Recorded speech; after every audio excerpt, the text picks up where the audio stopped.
Welcome back, everybody. We're back working on the Tahoverlanding solid axle swap on our 2001 Suburban today. So we're just going to jump right back into this because I know that's what you're here for. If you're here for the solid axle swap, you just want to get into this. So what I'm going to work on next, we got the frame all cleaned up the other day. I've got to fill this hole. So I took some cardboard and made me a little template that kind of fills this in. And I'm going to cut that out of some steel. I also want to go ahead and box this one.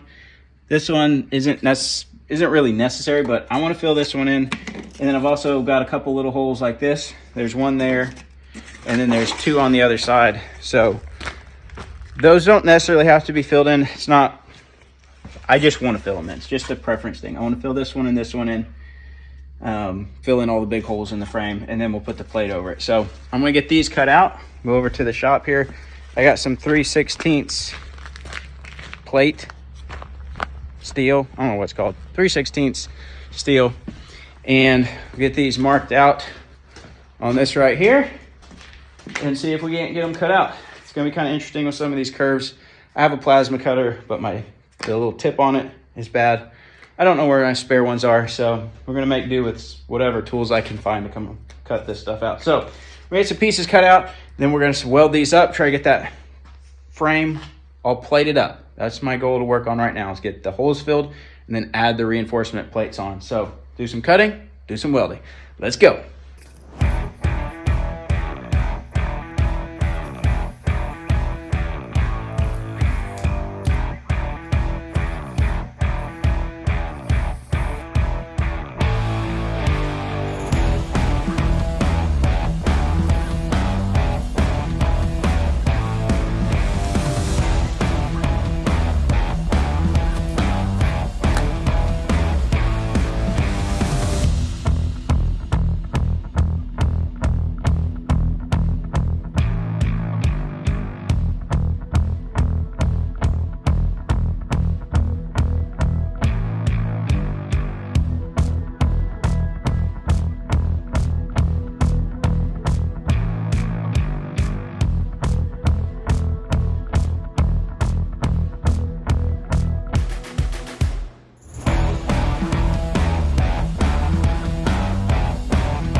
Okay, I got my pieces here, so like that one's ready to go. This one's gonna go right up here, fill that whole gap in nicely. And I got my little ones ready as well, so I'm gonna go ahead and weld these up. Let's weld them up, and then I'll grind them all smooth so there's not welds sticking up. And I'll just smooth out and patch up my frame, and that'll get all that reinforced nice and good, and then we'll add the other piece on.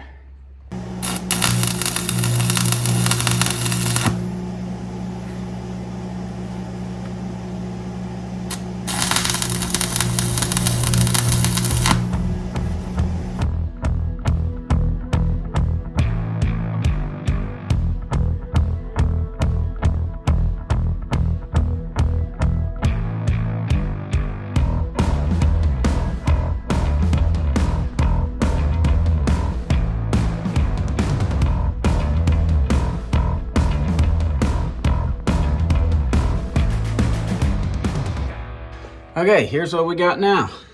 Plate, plate, plate. This is all plated up.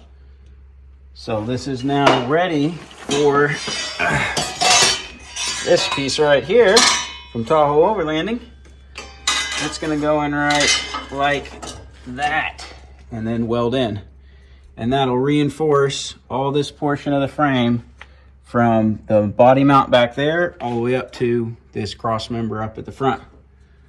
So that'll just stiffen the frame, make the frame a little bit thicker, give us a little bit more material to weld to. So this has got, as you can see, it's got all these X's in it, all these different spots to weld it. So you're not just welding around the edge, you're really tying this thing in really well. And then it's even got the kind of curved portion that's near that piece that I added in there. It'll actually be a little bit lower than that, but we'll be able to tie this into the frame really well so it reinforces. I think I'm just going to go ahead and start welding this in, and then I'll go to the other side. I don't know. I'm either going to weld this in, or I'm going to go put those two pieces in the other side, get them flush, and then be ready to weld both of these in. I'll make up my mind in a minute.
All right, guys, so I did decide to go ahead and do this. You can see I've got a bunch of clamps here because I want to pull this as close to the frame as possible. There's a little gap.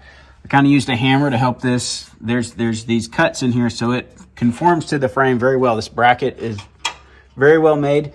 The only things that maybe the fitment could be a little better on, this hole could be a little bit larger just for the variance in welds around this.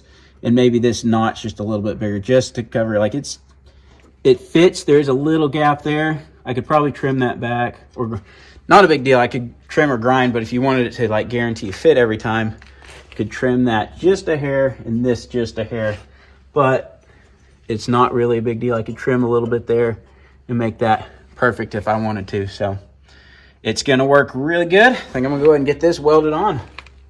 All right, I jumped over to this side, went ahead and got these welded in because I'm actually gonna wait on the other side until I've got some Steal It spray paint ordered, which is a weldable paint, and I'm actually going to wait on that. I'm going to pull this bracket back off, and then I'm going to paint the frame and paint the bracket. So there's going to be just a little gap between portions of the frame there and this bracket, so I don't really want water getting up between there and sitting and slowly rusting out the frame plus the frame bracket. So I'm going to wait for my paint. It's going to be a day or two, but I'll paint that when it comes in welded. I got other things I can work on, so we'll work on some other parts and wait on that till I get my paint in, because I want to make sure I'm protecting the frame there. I almost forgot about it, but I remembered I ordered that the other day. So you hold off on that and we'll work on something else instead. Okay, we're gonna hop back on these radius arms. I didn't weld these up the other day because they had the bushings in them, and I wasn't 100% sure why they had the bushings in them. Obviously, you don't want to weld it with the rubber right here because that's going to melt the rubber, which is what I thought, but I thought it was odd the bushings were in it. But I found out why. When it comes in on the pallet, they run a lag bolt through this to clamp this down. So that's why they put the bushing in here, because they run a lag bolt and it's bolted down to the pallet this way. Makes complete sense. I didn't think about that. So we're going to knock these bushings out and then go ahead and weld these ends onto this tubing all the way. And that'll be the ends of our radius arm. So I'm going to go ahead and do that.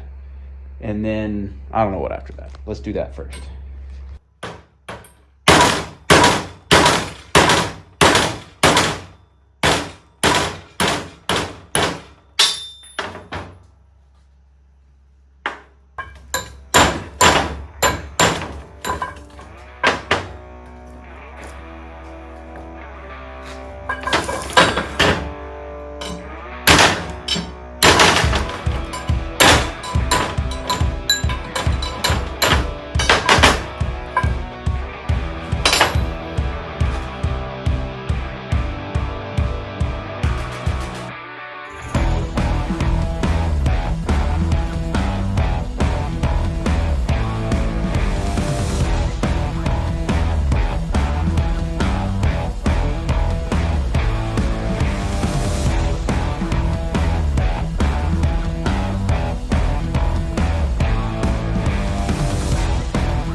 All right, guys, we're back. Another day. Guess what came in the mail today?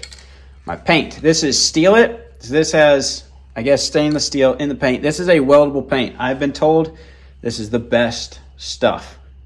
The best stuff to use. So I'm going to paint the frame right here. And because this is weldable, I can do that, and then I can just weld through it.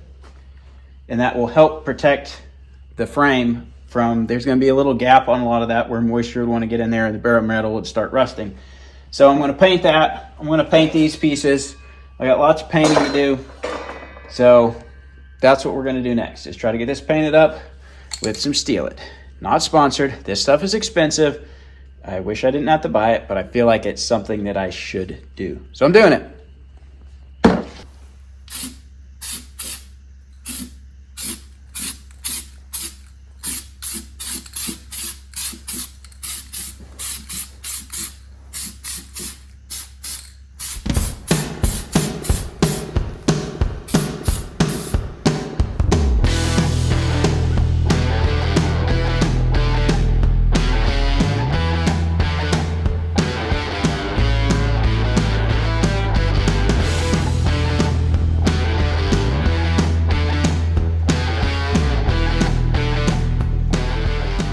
All right, I've got it all painted now, and it is finally time to weld this plate on.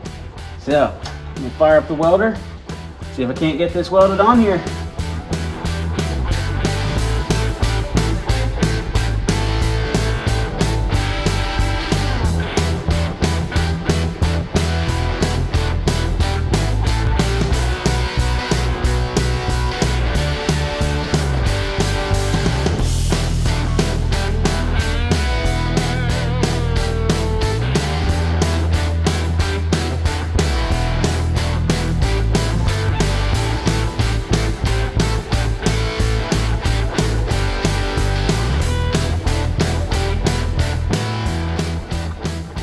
All right, guys, this one is welded on. I'm happy with some of my welds. The top looks good, the bottom looks good.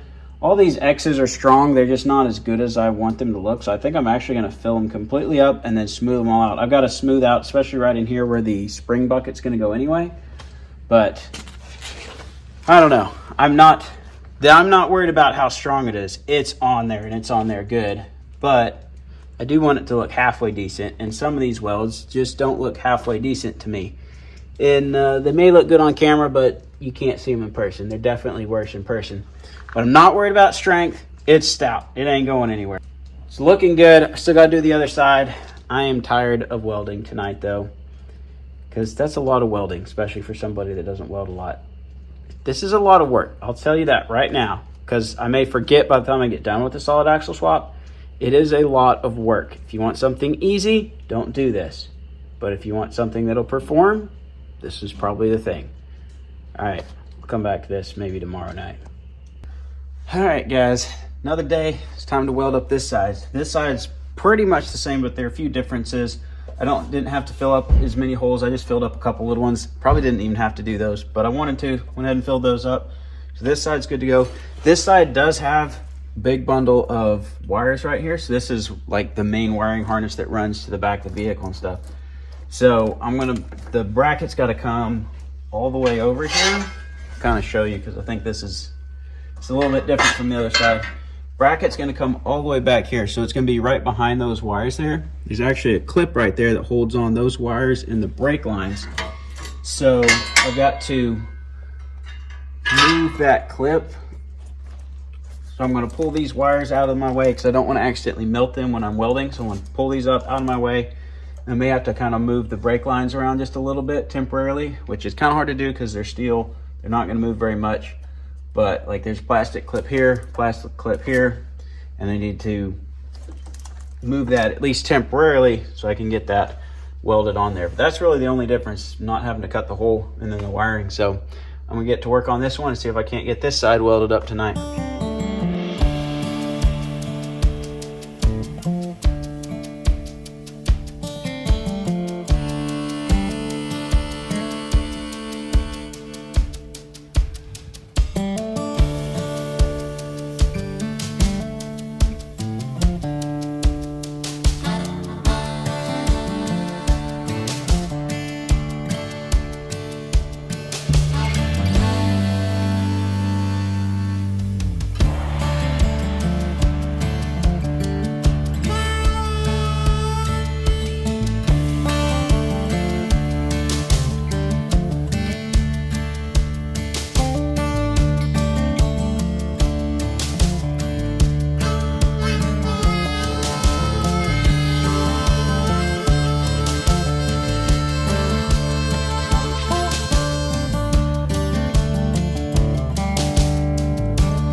Well guys, I have welded this one on, and then I've ground down and smoothed out everything, got it all cleaned up. It's not absolutely perfect. Like, you can still see some of the X marks. I didn't try to make it all perfectly smooth, but it's on there solid. It is not going anywhere. I am happy with it. It's gonna work. I got a little bit more to do on the other side. I got to smooth it out, touch up a few spots, but I'm gonna throw some Steel-It paint on this, get the other side, a few more things fixed up and get it smoothed out. And then the frame brackets will be done. And we can move on to the next step. All right, I'm gonna take a break from welding for a little bit because I'm tired of welding. I'll get back to that later. I'm gonna put together the transmission brace. So the transmission brace comes in 3 pieces. With these 2 pieces, and then you got the centerpiece. And it's made this way so that once it's in, you can actually unbolt this centerpiece and drop it down in case you need to service the transmission, remove the transmission, anything like that. So that's super nice. You don't have to, because our radius arms will be welded. Well, the brackets will be welded to this. So this will be in here on the back side. These radius arms will be attached to it.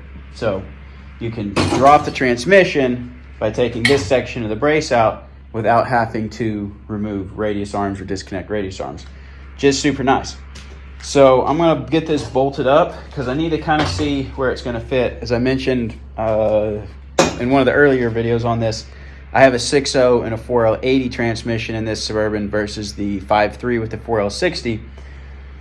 So that means my transmission's longer, which means this might not line up exactly. So I got to get that figured out. So I'm going to pull the old transmission brace out. We get this one bolted together, start figuring out how this is going to work with my particular setup.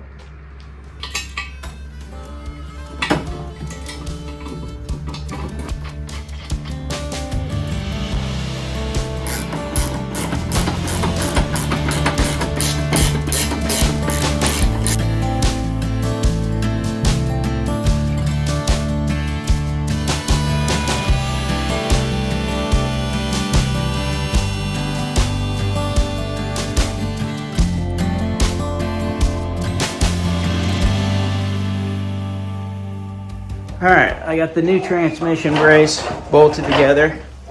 Now I'm going to put a jack under my transfer case so I can hold the transmission up. And then I'll kind of show you the way the existing one looks and why it needs to be replaced. You don't have to replace it, but if you want to make it easy, you get the kit and do it. You can modify the existing one. It's just a lot more work. But I'll kind of show you the way it looks under there, and then we'll get this transmission brace pulled out. Okay, so this is our factory transmission brace right there. And you can see that hole in it. That is where the torsion bar used to go through. And then it went in onto the brace back there, and that's where the keys are at. So this brace we're going to remove and replace it with the Tahoverlanding brace. All right, got the old transmission brace out. So this is the old one. It looks funny because we scabbed onto it. That's how much we had to move the bolts back to accommodate this transmission. And it's offset because when we welded it on, we weren't paying attention somehow, and we put it on the wrong side. So we actually had the transmission brace flip-flopped because this groove is supposed to be where the drive shaft goes through, but it actually cleared just fine with it being over here. So it looks funny. It's not factory because it's been altered, but that's kind of old versus new. So now I got to figure out kind of how this is going to line up. I don't think there's going to be any issues. The only issue that we had kind of talked about, because the 4L80 is longer, that pushes the transfer case back a little bit. And so with the IFS front suspension, your front drive shaft is stationary. It is staying in one spot. It is never moving. Like the rear, because this axle is drooping, your rear drive shaft is going to be going up and down as the rear flexes. And once we have the solid axle in the front, because the pumpkin, the axle, the differential is now moving, it's below the suspension. Now this drive line going from the transfer case to out there is going to be moving with the axle, versus before it was stationary. So you had fewer clearance issues with that. So we're going to kind of figure out, I got to sort this out. We'll get it figured out. It's going to work. I just got to figure out how to make it all work. make sure everything's going to clear. I don't really think it's going to be an issue, but just because the transfer case is moved back means the transfer case, instead of being like right in here, is now back here, which means that drive line is going to have more ability to droop where the transmission brace is at as the axle articulates through its motion. So I don't know if that makes sense to you. It makes sense to me, but we'll get it sorted out, figure out how this is going to go in here and what all I got to cut off. I think I've got to cut off all the factory transmission brackets because, well, I know I do, because where they are at, so this centerpiece, this is so much wider because it's going to fit the frame closer.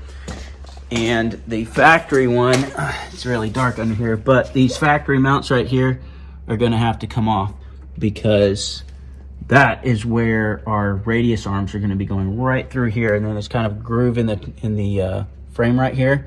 Radius arms are going to go right back into here and tie into transmission brace and then into the axle. So it'll make more sense once we actually get there, but that's kind of what's got to be done. All right, guys, let me show you one of the next things I'm going to work on here. So this is the factory drive shaft. And one of the really cool parts about the Tahoe overlanding swap, this light annoying me, so bright. But one of the cool things about the swap is they have this custom-made slip yoke eliminator. So this will go, this is for the transfer case side. This will slide back into the transfer case. So because of the way the front differential was, on the old one, only way to get this drive shaft out is you had to be able to slide it backwards into the transfer case and then drop the front end down because the transfer case was stationary. So it had a slip yoke, so you could slide it back and pull the drive shaft out. There's a lot more information about it. If you want that, go over to Tahoverlanding.com. Go check out their YouTube channel. He's got a lot more information about it. But this will replace it, and we'll be replacing the front drive shaft. Typically, I believe he's got a recommended one that's a pre-made one for, I think, a Durango or something that fits perfectly, typically. Mine, because the transfer case, again, is going to be a little bit longer, so I may have to get one and then have it lengthened or custom made. Anyway, I'll figure that out. But for the most part, if you got a normal 5.3 4L60E in like a Tahoe or Suburban, you should be able to get that particular drive shaft, and it will just work. So I think I'm going to go ahead and install this. This will slide into the transfer case, and then we do a couple tack welds to keep it from sliding out. They're not structural in any way. They're not taking the force. These splines will be doing all the driving. They're just to keep this thing from sliding in and out of the transfer case. So we'll put this in, and then we'll tack weld that. All right, this is going to just slide in here just like that. Goes all the way in. And then we're going to tack it in a couple places right here. That's just to keep it from sliding in and out of the transfer case. So the rotational force is all on those splines, but this will just keep it from doing that right there.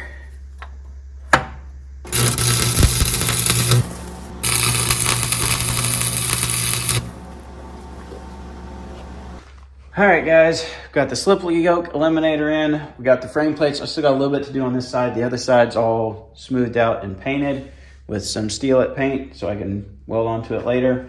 Got to figure out this transmission stuff, where that's going to go. I'm going to have to cut some brackets off. So still got quite a bit of work to do there. Got the axle in here, and I got a bunch of stuff I still got to remove, like a sway bar and some other things, pull some stuff off of it so I can put new stuff on it. So hopefully in the next video, we'll be getting the axle at least under the Suburban and starting to line things up. Still got quite a bit to do. I also need to get, before I can do some of the suspension stuff, so when you're doing one of these swaps, you want to get your rear end set up, because before you do the front axle, you want to get your rear end set up height-wise before you do the front axle, because the spring buckets up front, we can adjust the height on those and set that up to match the back. So I need to get the back set up. So as part of this swap, I'm going to be switching from the 33-inch tires that I'm running 285 70/17s. They're actually a little less than 33-inch. I'm going to try to go to some 35-inch because I'll be able to run it with this setup. This is going to push the front wheels a little bit forward, give me space to run some 35s. So we're going to be going to 35s, but I don't want to go any higher than I absolutely have to. So I'm not sure what I'm going to do because I don't have any 35s yet. I found the tires I want, but I need to get them ordered so that I can get the back set up. So I can keep going on the front, but I won't be able to do the spring buckets till I get the back sorted out, and I need to figure out how the 35s are going to tuck with the H2 Hummer springs and the airbags that I've got right now. I went ahead and ordered, just in case, somewhere around here, I ordered some 1-inch wheel spacers because I don't think I'll need to raise it any more than an inch. That looks like a little more than an inch to me, but these are some 1-inch pucks. So I don't really want to switch to like a higher lift spring. Like I could run, there's a bunch of different coil springs out there. I could get like a rough country 6-inch lift or something like that and get the back end up more with springs. But I want the carrying capacity of the H2 springs because they're a heavier duty spring. So I'd rather just do a little bit of a spacer. I hope I don't have to at all, but we're gonna have to find out how well a 35 is gonna tuck with the H2s. I don't know that I've actually seen anybody do that. I'm sure somebody has, but I haven't seen how well a 35 will tuck in the back end, if it'll flex all the way out without rubbing with H2 springs. So I got to figure that out before I can set up the height to the front, but there's still more progress we can make before then. So I got to get some tires so we can see how things are going to fit. So a lot of work still to go. I'm looking forward to getting this done. I'm enjoying it to a certain degree, but there's certain parts I'm like, I'm tired of welding. I'm tired of grinding. So I'm trying to bounce around. That's why I put the slip yoke eliminator on. I was like, I just want to get something done because some of it feels really slow, but we're making progress. I got some new parts here that are going to go on here, so I'll cover that in the next video. Hopefully get the transmission brace in the next video, and then we'll be starting to set up radius arms and some of that. So I think I'm going to wrap this up here. Thanks for watching, and like, subscribe, share. I hope you stay up to date if you're wanting to see the whole build on this and see how it's all going. We'll have more videos soon. I'm just working through this as I go, so it's a little bit slow, but we're making progress. So thanks for watching. I'm going to stop rambling, and we'll see you next time.